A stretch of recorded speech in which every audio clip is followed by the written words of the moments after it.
সবাই ইলুমিনাটি পূজারীরা এটিকে বারবার আমাদের সামনে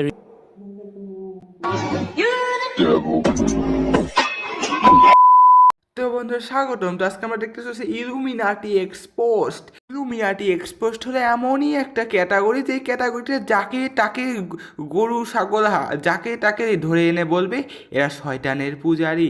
কোনো লজিক নাই, লজিক দেখাবে না, লজিক ছাড়াই যাকে তাকে যেটা মন চাইছে বলে দিয়ে যাবে। এটাই হলো Illuminati exposed. Illuminati Illuminati Michael Jackson, Illuminati শয়তানের পূজারী, ব্ল্যাক পিঙ্ক, বিলি আইরিস এক্সপোজড। তা কি অস্কার হলো মূর্তি পূজার নতুন কৌশল? বাহ!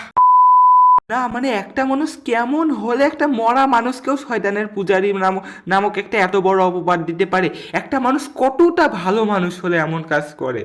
মাইকেল জ্যাকসন নাকি শয়তানের পূজারী? তো যাই হোক, আসো এর কিছু এক্সপোস্ট দেখি কি এক্সপোস্ট করেছে। ইব্রিয়া আরও একটি গুরুত্বপূর্ণ টপিক নিয়ে।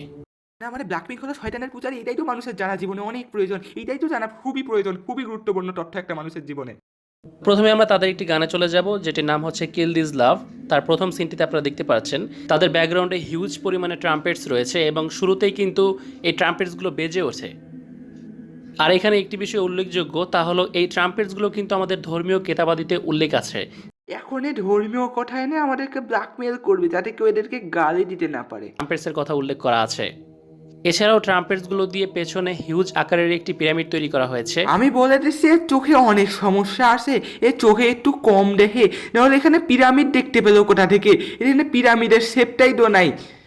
তো এর পরের সিনটিতে আপনারা দেখতে পারবেন যে একটি দরজার ফাঁক দিয়ে একটি মেয়ের অর্ধেক ফেস দেখানো হয়েছে। আর এখানে অর্ধেক ফেস দেখানোর উদ্দেশ্যই হলো যাতে এক চোখ তারা আমাদেরকে শো করতে পারে। আরে অন্ধ, ওটা 1 সেকেন্ডের জন্য দেখাইছে, শুধুমাত্র 1 সেকেন্ডের জন্য, ওটা ছিল 1 সেকেন্ডের জন্য। এই 1 সেকেন্ডের মধ্যে কি এমন শয়তানের সাইন দেখায় ফেলবে একটা মানুষ? এবং তার মাধ্যমে সে সেখান থেকে বেরিয়ে আসে। তো মেয়েটি যখন সেখান থেকে বেরিয়ে আসে তখন কিন্তু আমরা একটি বিষয় লক্ষ্য করি, তা হলো সেই দরজার উপরে কিন্তু লেখা আছে হেভেন, অর্থাৎ বেহেশত। এখানে সেকেন্ড লজিক হলো আপনারা কিন্তু তার চারিপাশে সমস্ত কিছু লাল কালার দিতে পারছেন। আর আপনারা যদি ইলুমিনাতি বা ফ্রিমেসনসদের কালার রিপ্রেজেন্টেশন দেখেন তাহলে দেখতে পারবেন যে তারা নীল কালার দিয়ে হেভেন এবং লাল দিয়ে হেল বা দোজখকে বোঝায়। একে আমি একটা কথা বলতে চাই, বাস্তব পৃথিবীতে আসো। বাস্তব পৃথিবীতে রেড এর অর্থ হলো লাভ। রেড দিয়ে কোনো শয়তান বোঝায় না, রেড মানে হলো লাভ। মানে এদেরকে কি বোঝাবে? বাস্তব জীবনে আসা উচিত এদেরকে। এরা সারাদিন ইলুমিনাটি শয়তানের পূজা এগুলো নিয়েই পড়ে থাকে, কোন দিন দেখবে এরা নিজেরাই শয়তানের পূজা করতেছে। সেই সব জিনিস মানুষদের খুবই দ্রুত গতিতে দেখাতো এবং তাই তার টাইটেল ছিল স্পিড ডিমেন। প্রথমত ওটা মাইকেল জ্যাকসনের অনেক বিখ্যাত ড্যান্স, ওটার নাম ক্রস গ্র্যাব। আর ওই আঙ্গুল দিয়ে ওটাকে রক সং বুঝিয়েছে, রক। এটা খুবই নর্মাল বিষয়। শয়তানের পূজার সাইন হয় এইটা, এইটা হচ্ছে শয়তানের সাইন, আর এইটা হলো রক সাইন। এইটা হলো রক সাইন, ওকে? তো তোমরা একবার ভেবে দেখো এদের প্রত্যেক দিনের জীবনটা কেমন হয়। এরা কি সকালবেলা ঘুম থেকে উঠে কি কি করতে পারে? সেলিব্রিটি পারছি না, এটাও ভালো না। দেখি ব্ল্যাকপিঙ্ক, অন্য ব্ল্যাকপিঙ্ককে এক্সপোজ করবো, গাঁজাখুরি কথাবার্তা বলে এক্সপোজ করবো। অন্য জঙ্কক, একটু জঙ্কককেও এক্সপোজ করবো।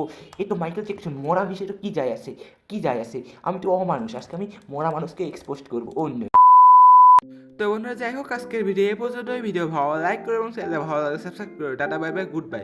আর হ্যাঁ, আমি জানি এই ভিডিওতে স্ট্রাইক আসতে চলেছে, তাও তোমরা যদি চাও আমি একে আরও এক্সপোজ করি, এর আরও একটা পার্ট 2 বানাই, তোমরা চ্যানেলটা সাবস্ক্রাইব করো এবং বেশি বেশি করে কমেন্ট করো। যদি কমেন্ট পাই এটার একটা পার্ট 2 বানাবো।